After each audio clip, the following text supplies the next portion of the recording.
Hello and welcome back to the channel of nonsense and glorious Bognor Regis. Now, as you're probably aware, BMW has split the R12 range in half like a burly Bavarian woodsman with his blade out. So yeah, we've now got the R12 and the R12 NineT. And in this video, I'm going to ride them back to back, show you the differences and tell you which one I prefer and which one you might prefer.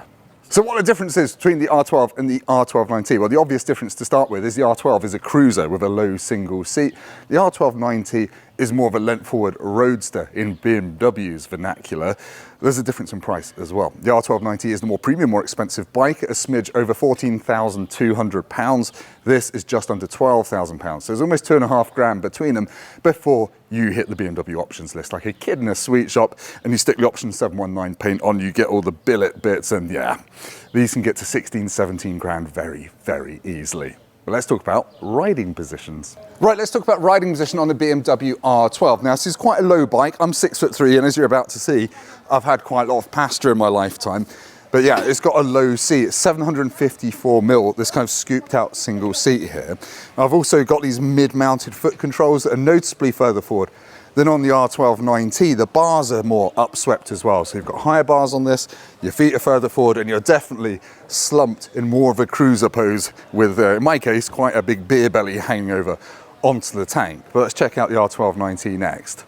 Now, as you might expect, one of the accessories you can get for the R12 NineT is a single seat cover. So you can make this look a bit more racy and a bit more single seaty, but the riding position is noticeably different, to be honest. The bars put more weight over the front end, a bit more length forward, and the foot controls are further back, and the seat is technically higher at 795mm. It's worth noting though that this is also shorter in wheelbase, it's also a bit narrower, that's got more relaxed geometry on it, and we'll talk about suspension and all that stuff in a bit, but basically this feels like a classic R9T did, and that is like a modern naked bike's riding position, but with this big old engine sticking out the side.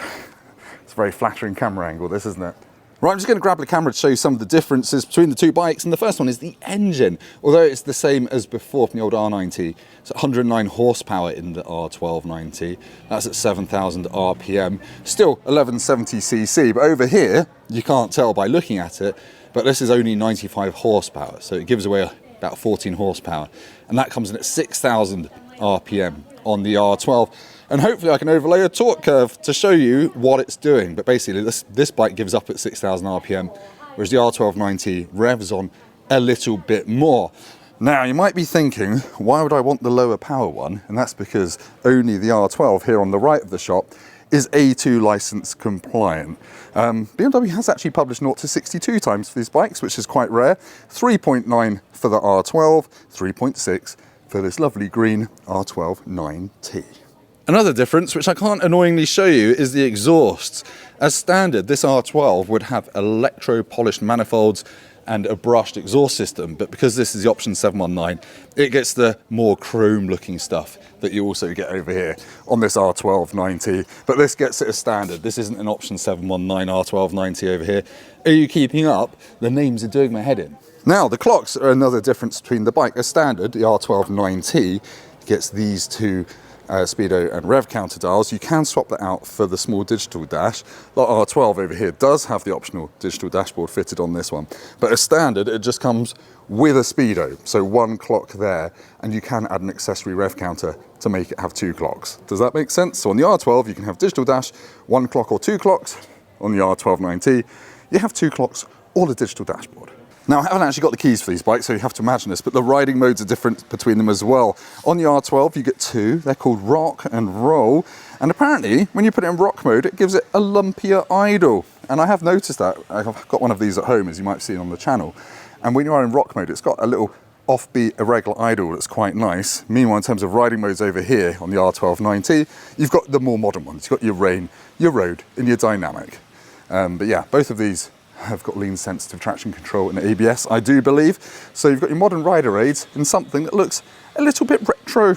The fuel tanks are different as well. The R12 NineT gets this beautiful brushed aluminium tank, which is 16 litres and has a different shape to the one on the R12, which is steel and only 14 litres big. It's more of a teardrop shape. It's a completely different shape really, and that is designed to hark back to the toaster tanks of the 1970s and the BMW /5. I'm just saying words here. I wasn't alive in the 1970s. I think everyone had STIs.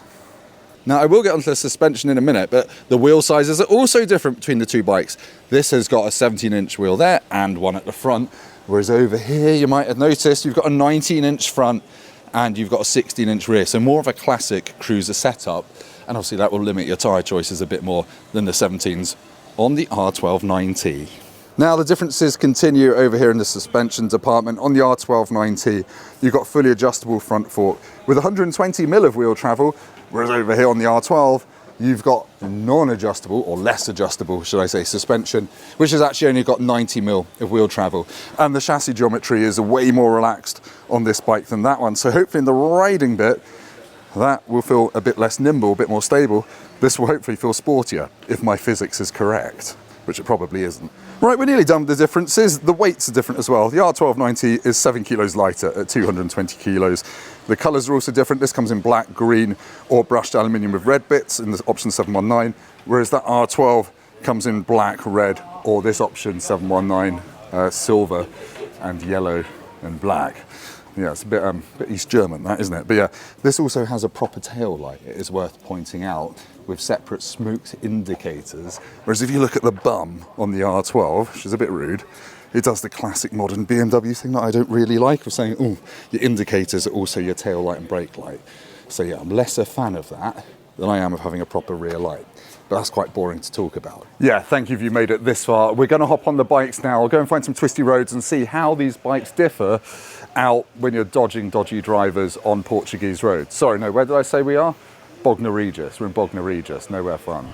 Right, we're going to kick things off with the R12, so not the NineT, the cruisery one. I've done quite a few videos on the channel about this bike already in the past week or two, so yeah, we're just heading out of our very nice Bognor Regis hotel. Don't be alarmed, this is the side of the road they drive down here near Butlins. When you're within 20 miles of Butlins, you ride on the right over all these speed bumps, and this is where you immediately notice the R12's biggest failing that I've noticed riding it back in the UK, and that is that because you've got less suspension travel, the R12, well, the old R9T was pretty firm on the shock anyway. This sends those jolts straight to your spine, which isn't entirely pleasant, and it's through quite a sculpted seat that my bum doesn't quite fit. So for me, over bumps around town, this bike is not great. It's not great, but we're going to get some fun twisty roads. I want to see how this handles out on some warm tarmac, because the engine of this bike, the 95 horsepower version, it pulls so hard from so low down. You might be looking at it in the context of the R12 NineT and think, oh, I'm missing 14 horsepower. In isolation, this is isolation, it feels pretty ferocious even around town. It is such a good engine for, well, lugging around town in third, just because it pulls not like a train, like a undersea boring machine, because I don't do cliches here. But anyway, we're going to follow the leader, get out of town. I say follow the leader, follow the angry man from Focused Events, get out of town and find some twisties. Yeah, right, we're out now on some slightly faster flowing twisty stuff, and this is the bit of riding I've not been able to do in the UK, because we just don't have that many roads near where I live that are dry enough and fast enough and open enough to really test the handling of a bike. And this isn't like a 10/10 test, but I have to say, this being the R, you expect it with kind of slightly more forward foot controls to feel like you're going to deck out any moment. And so far I've had absolutely no problems whatsoever. You can almost hang off it a little bit as well. The steering is like not the fastest in the world, but it feels very stable on the side of the tyre, and it just gives you the confidence to go round corners. And with this big boxer engine as well, you can always leave it a gear higher than you think is possibly wise, and just still have some grunt on the exit of the corner. So yes, the R12 version of this bike, it still handles really well. It's just you're in a slightly different riding position, and I haven't ridden the R12 NineT yet, but I think when I jump on that, that's going to feel slightly more natural doing sporty riding. I think it's going to feel a little bit more like a naked bike rather than a cruiser. But yeah, this, I mean, apart from that really stiff rear shock sending jolts to your bum, Oh, it feels good, and frankly I want to be going a bit, oh there you go, that was pegged down. That was actually foot and pegged down through there. Yeah, so that's the limit. That was 60 through a fairly tight twisty sweeper, with me just sitting here like 15 stone of potatoes in the middle of the seat. So yeah, it's got limits. I imagine the R12 NineT will have higher cornering limits thanks to the higher foot pegs, but yeah, this is still an impressive bike that you can hustle.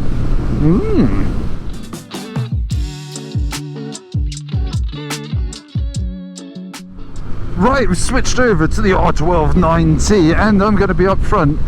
I'm more of a naked bike rider than a cruiser rider, so the following opinions are for someone that prefers the riding position of this bike. But yeah, the riding position of this bike is me better. It's a bit more relaxed. It is more traditional. It's a bit more weight on my wrists, and I kind of like that because you can bury the front end into corners with a bit more feel.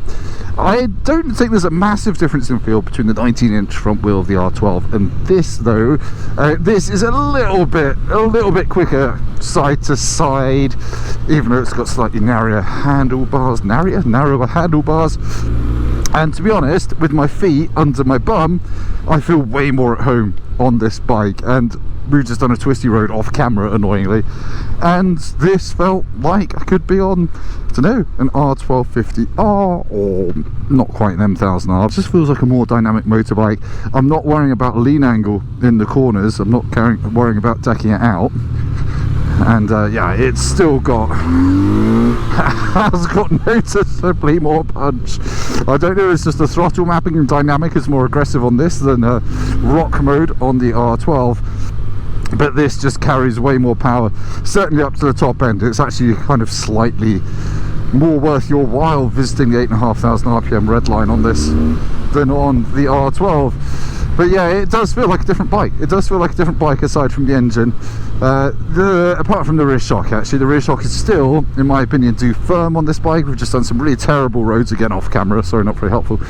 And I was getting jumped around, jolted out of my seat, and I expected slightly better. This was a common complaint of the older R9T. Lots of people swapping out the rear shock for something that was sort of a bit better damped, and I'm sad to say I think this could use that as well.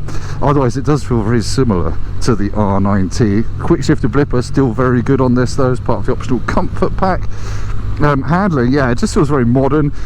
You've got the forks from the old S1000RR, which is still baffling that they've put them on something like this, but this really does have the go to back up the retro cool looks in a way that I don't, in corners the R12 just doesn't have. But I guess you're looking at that bike if you're more of a cruiser person, and if you kind of want a B-road blaster to kind of keep up with your mates on their middleweight nakeds and stuff, this is like a characterful version of one of those bikes. But I remember going up, I think it was, I can't remember, one of the passes in Switzerland years ago, in 2016, and there was a Swiss local on one of these, and I couldn't keep up with him on a bike that had 60 more horsepower. So it just goes to show this is not the limit of how fast you're going to go. It's the rider, the vision, all that good stuff, and this is just a really characterful way to go and be sporty. So yeah, the riding modes on this are different as well. As we said, instead of rock and roll, you've got dynamic, rain, road, and they always advise you should try and change into them as you enter a corner on the brakes.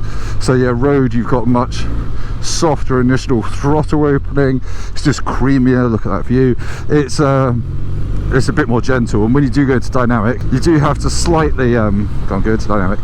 The initial throttle opening can catch you out. I've had a bit of whiskey throttle in first gear around town with this, but yeah, brakes still very good, very dependable, solid feeling lever, loads of retardation from the monoblocks on this, same as on the R12, and the rear brake is quite useful as well, especially around hairpins like this. But around here on the R12, I'd be worrying about decking out my feet. On this, I just want to gun it on corner exit. So yeah, I found myself entering corners a bit too early on the R12 because I didn't want to dump it in last minute and deal with it because it didn't have the ground clearance to do that. This I can ride it in a slightly more sporty manner on corner entry, and you wouldn't feel like a knob getting your knee down on this, I don't think. So yeah, really impressive compared, well, they're both impressive bikes, they're different flavours of R12, but this is by far the sportier, more assured one when you're doing twisty roads. Apparently we're stopping with ABS. I'm impressed by this. Let's get back to me for some kind of R12 versus R12 NineT conclusion. The bikes have swapped places. We've come to the end of the day riding both of them back to back, and it's actually been really interesting. I thought I was massively going to prefer this, the R12 NineT, over the more cruisery R12, simply because that's more my style. But actually, do you know what? There's not much between them. They've each got their own charm, and I'm like, yes, to be honest, this decks out pretty easily, and for me, that's its biggest dynamic foible. But this, you can actually hoon this pretty hard. It will eventually deck out and you find your limits. I'm 100 kilos, and in fast sweeping corners, I was getting a bit of the old hero blobs getting ground into oblivion. But this, you can just ride it like a modern naked bike. But that was also true of the old R19. You can pick one of those up for 6 grand now, and this doesn't feel 10 grand better. Yes, it's got some new electronic goodies. It's got the optional digital dashboard. It's got a quick shifter option as well. And I would be hard pushed to spend the extra money to get a brand new one of these, especially given the crazy prices. If you've got an R9T, personally, I don't think it's worth upgrading unless you want the cruiser life, in which case this is your choice. So yeah, there's not a bad choice here, is what I'm trying to say.